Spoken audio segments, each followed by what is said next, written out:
Sagging is cool. Well, at least it used to be back in the early 2000s. But it's not cool when your GPU does it. So today we're going to talk about how to fix that.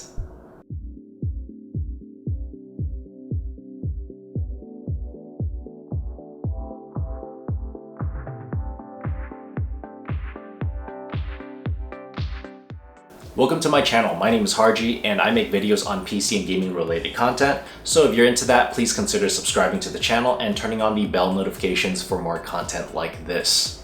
Last week, I got a call from a really cool dude by the name of Bill from MNPCTech.com, and he was nice enough to send me one of his GPU support brackets so that I can show you guys how to stop your GPUs from tilting, flexing, and sagging. All right, we're gonna unbox this right now, so let's take a look.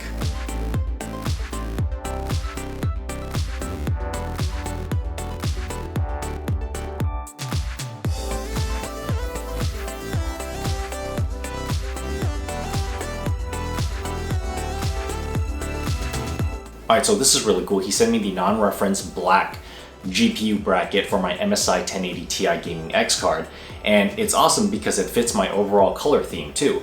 And this is machined from 6061 aluminum. It comes in two different colors of silver and anodized black, and two different types, one for reference cards and one for non-reference cards. And it's also important to know that these support bracket arms only work on single GPUs, and if you have a dual graphics card system running, if you have SLI or Crossfire, it's not going to support it because the dimensions on this is too big to fit in between dual graphics cards. So if you have a single GPU setup and you are looking to fix that sagging issue, please consider checking out his website at MNPCTech.com. I will have a link directly to the page of where these brackets are listed in my description below, so be sure to check that out later. So now that we have this bracket, I'm going to show you guys how to install this thing. The support bracket comes with a bump stop. Now this MSI 1080 Ti Gaming X weighs 1.257 kilograms or 2.77 pounds, so it's a little bit under 3 pounds, which isn't super heavy for a GPU. According to the bubble meter, my GPU isn't that tilted because my Z370 motherboard is awesome and has steel reinforced PCIe slots. But the GPU could still be slightly more balanced.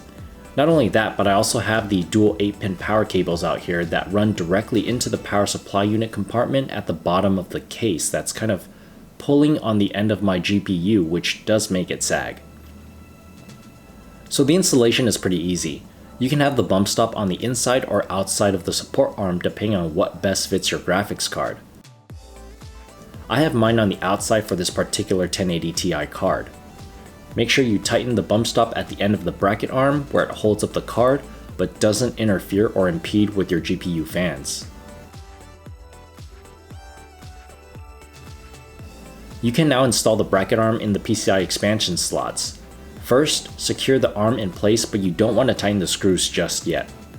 Place your bubble meter on top of the GPU, and then from the bottom of the bracket arm, gently push up so that your card is leveled. Hold this in place and then you tighten the screws in. And there you have it, your graphics card should now be straight.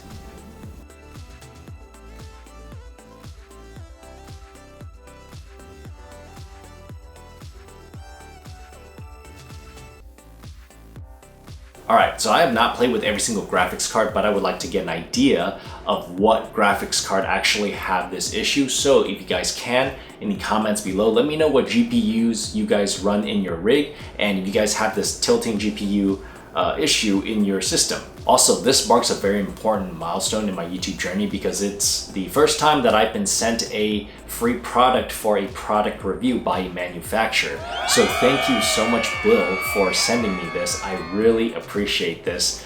I'm going to treasure and keep the GPU support bracket forever. Guys, check out his website at MNPCTech.com. He makes a lot of custom parts. Smack that like button if you guys enjoyed this video. Thank you so much for tuning in, and I'll catch you all next time.